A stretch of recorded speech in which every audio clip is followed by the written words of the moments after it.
Okay, got to be honest. When you first sent over this deep dive request about Taylor Swift and the occult, I was like, this is going to be interesting. Oh, yeah. But the more we, got into it, the more we looked at the articles and the fan theories that you sent over. It's actually like kind of fascinating. Yeah. How much this is out there. It's not even just a few weird corners of the internet. This is it's pretty widespread. Yeah. It's interesting how Taylor Swift, with her huge success and this very carefully crafted image, she's become like this blank canvas for all of these theories, Yeah, and it's not even just her music. Yeah. It's like they're reading into the symbolism of her music videos. Right. Her lyrics, even like her stage designs and stuff. Absolutely. Like people are really looking for for evidence to confirm this idea of the dark side. Yeah, a dark side to the music industry. Yeah, and that's something that you see throughout history, not just with, pop music stars, but think about like early blues singers. Oh, yeah. I was just going to say. From the early 20th century, accused of making like deals with the devil for their voices. Oh, yeah, totally. Or, rock stars in the 60s and 70s who were labeled like satanic. Right. And as these influences that were corrupting the youth. Like this recurring fear of especially women who with influence. Have influence through music. Especially when that music pushes boundaries or challenges the status quo. Right. And Taylor Swift with, selling out stadiums and like her bold choices, she definitely fits into that mold. Okay, let's talk about some specific examples from, the stuff that you sent. So the snake imagery in Look What You Made Me Do. Yes. Is a big one that comes up in the fan theories you sent. Yeah. Some people see it as satanic, while others interpret it as like her shedding her old image. That's a great example of how symbols can be so loaded, like the snake. It's a great example. It has this long and complicated history across so many cultures, belief systems, Sometimes it represents like temptation or evil, but then other times it's transformation and rebirth. So the same image can evoke totally two completely opposite. Totally opposite things depending on who's viewing it and their biases. Right. Exactly. And when you're talking about something like a music video, right, that's already which is already full of symbolism. Symbolism, and artistic choices. Yeah. Those interpretations just get even more complex. More complicated, Right. Totally. And that it's not just the visuals, right? Some of the theories that you sent analyze her lyrics and claim that they contain these hidden messages about like darker or mystical themes. This is where it gets interesting because like on the surface, most of Taylor Swift's songs are about pretty relatable things. Totally. Love, heartbreak, growing up. Yeah. It's like just normal stuff. Yeah.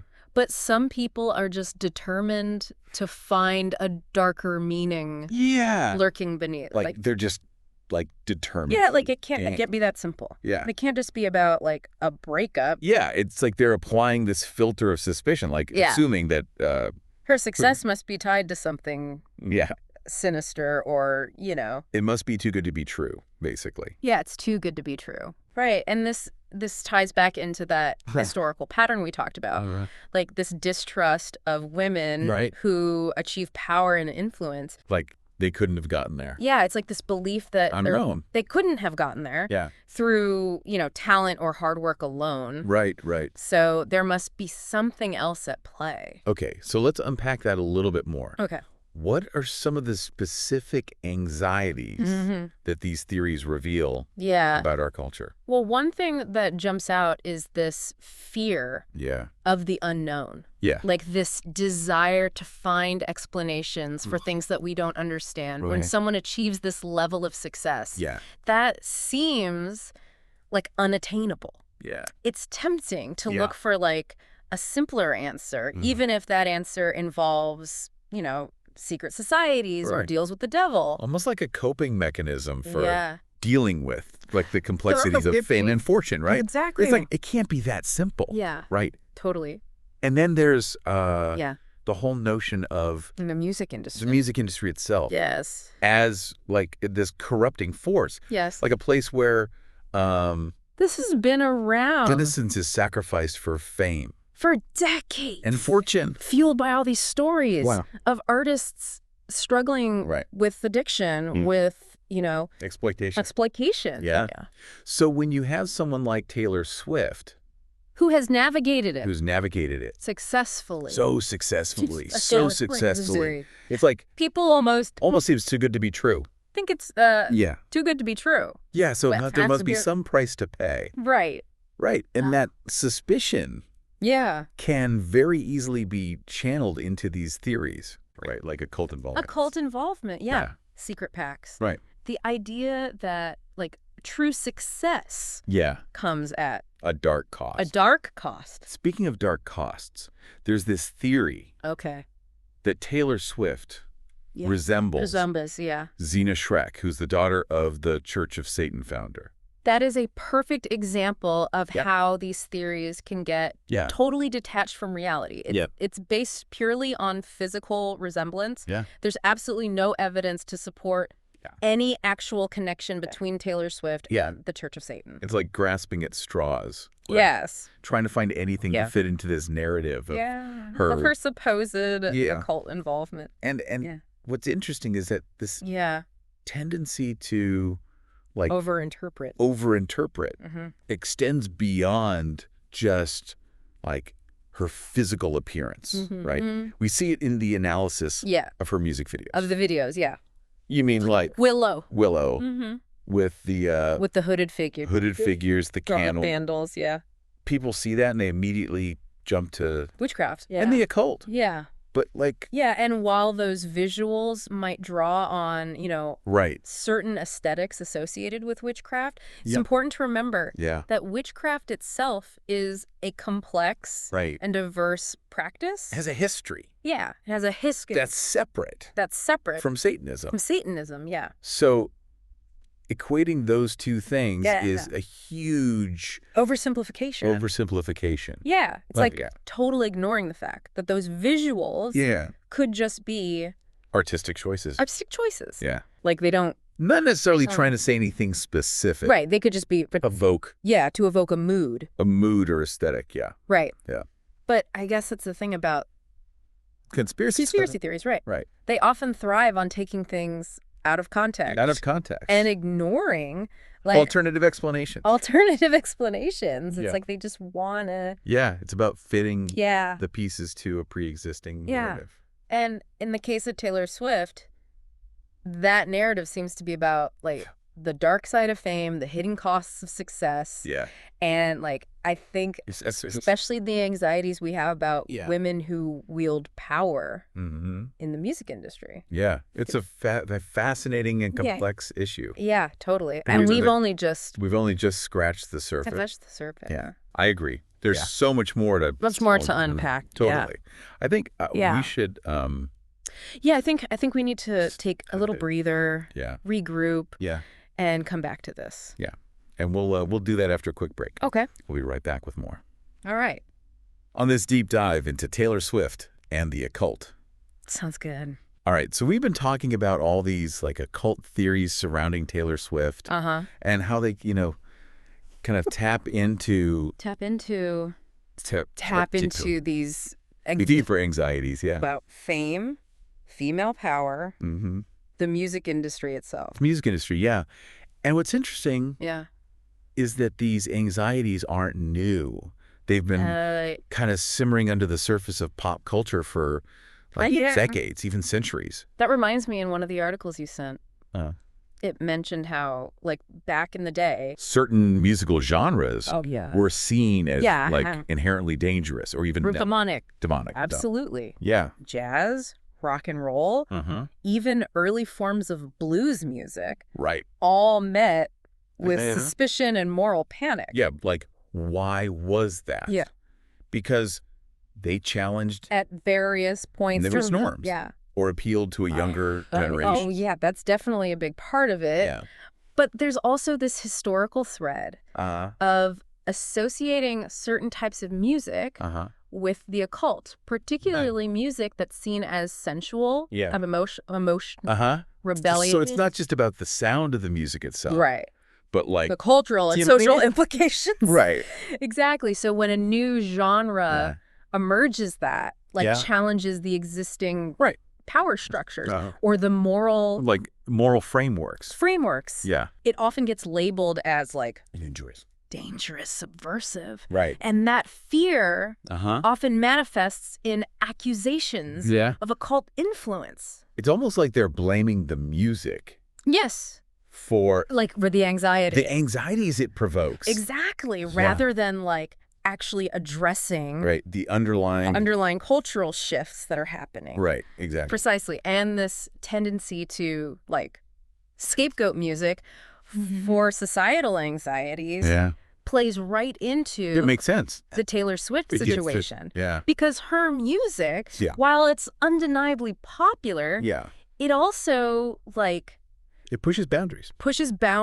And challenges expectations. In certain ways. Think about like her evolution as an artist. Oh yeah. Like she started out as this like country music star, which is often associated with, more traditional values. And then she transitions into pop, which is seen as like way more provocative and rebellious. Yeah. And along the way she's been she's very vocal about owning her music, her image, her business, her decisions. That's that kind of like independent, powerful female figure can be threatening to some people.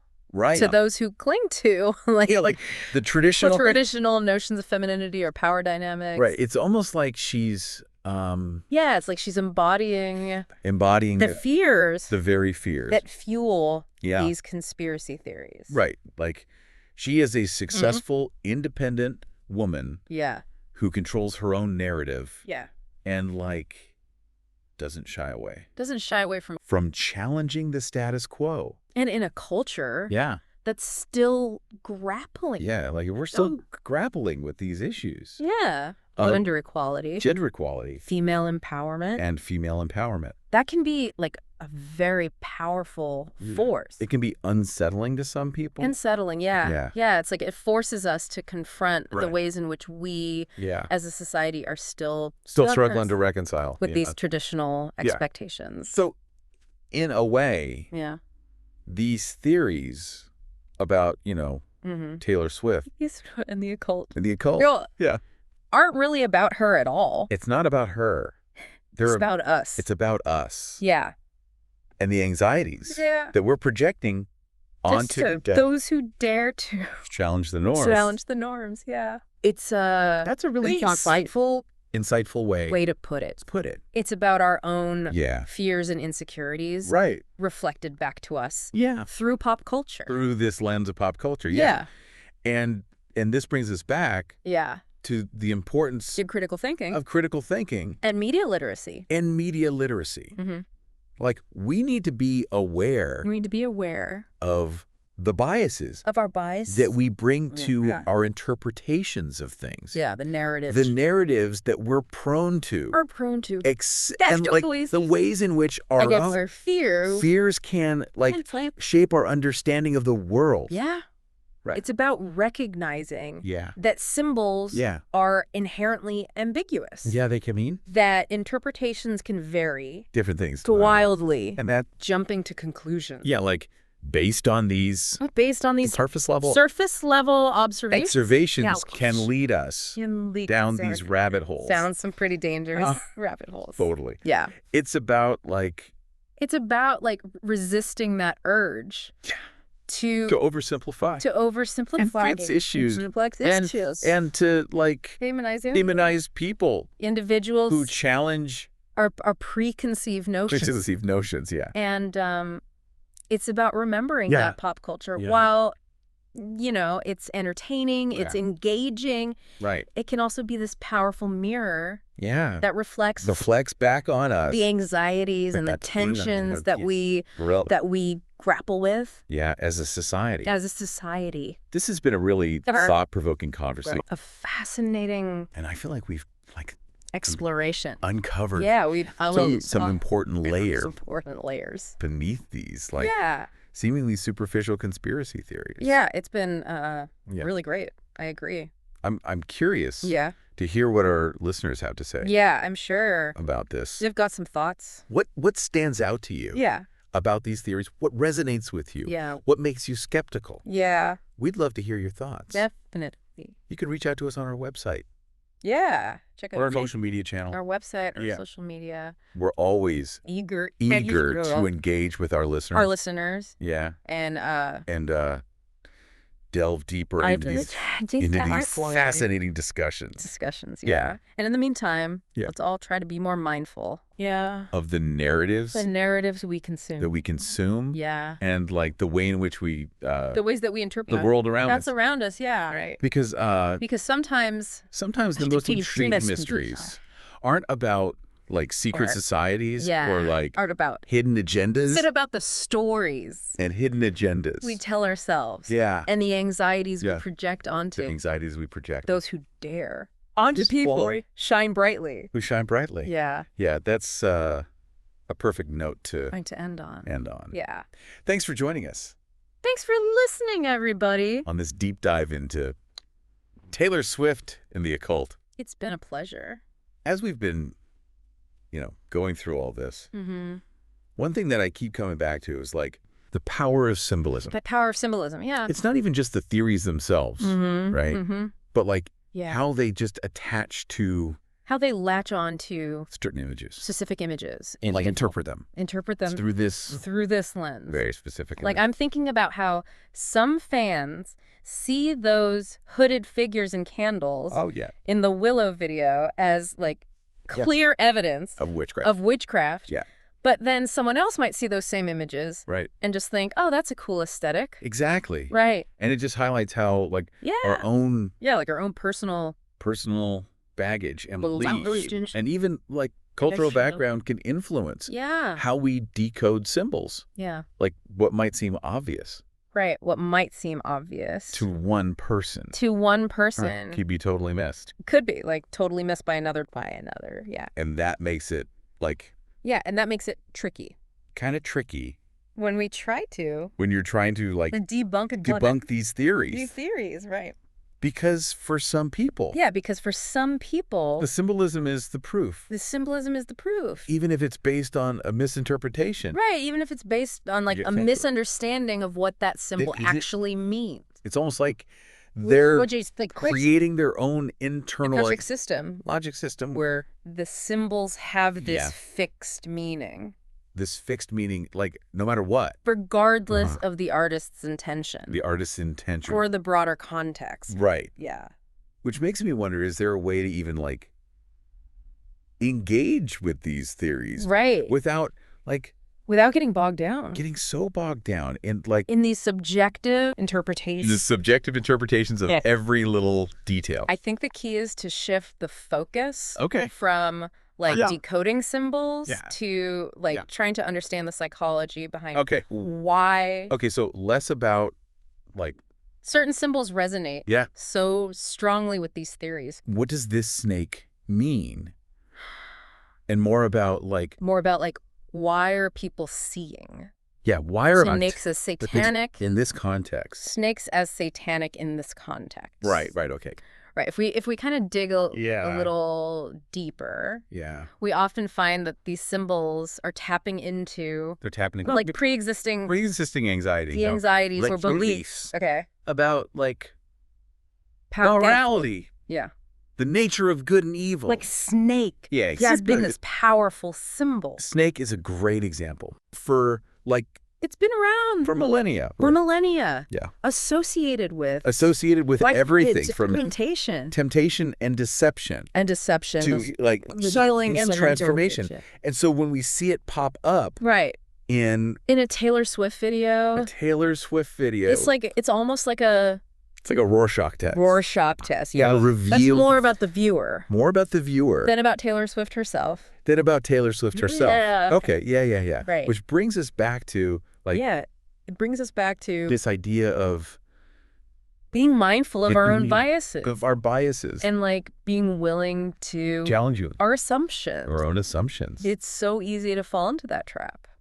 It's so easy to just see. Of confirmation bias. Yeah, to see what we want to see. Seeing only what we want to see. Right. Yeah, and that's especially true. Especially true in the age of. In the age of social media, where you know, we can just fall into these echo chambers. Create echo chambers that reinforce these biases. Yeah, just see. Yeah. Like the same information over and over again. We're constantly being fed information that confirms. Our existing beliefs. So it's harder, and that makes it so much harder to like. Yeah, it's harder to step outside. Of those predetermined narratives. Yeah. Yeah. Okay, so what's the antidote? Like, how do we break free of those echo chambers and like engage with this stuff in a more like critical and nuanced way? I think it starts with recognizing that curiosity is a good thing. Okay. Like, it's natural to be like intrigued by the unknown. Yeah. To seek out patterns and explanations. Totally. But that curiosity needs to be like tempered with a healthy dose of skepticism and like a willingness to consider alternative viewpoints. So basically, like, don't just accept what you read online. Take everything at face value. Right. Do your own research. Dig a little deeper. Dig deeper. Be open to the possibility that there's more to the story than meets the eye, right? Yeah. And remember, it's okay.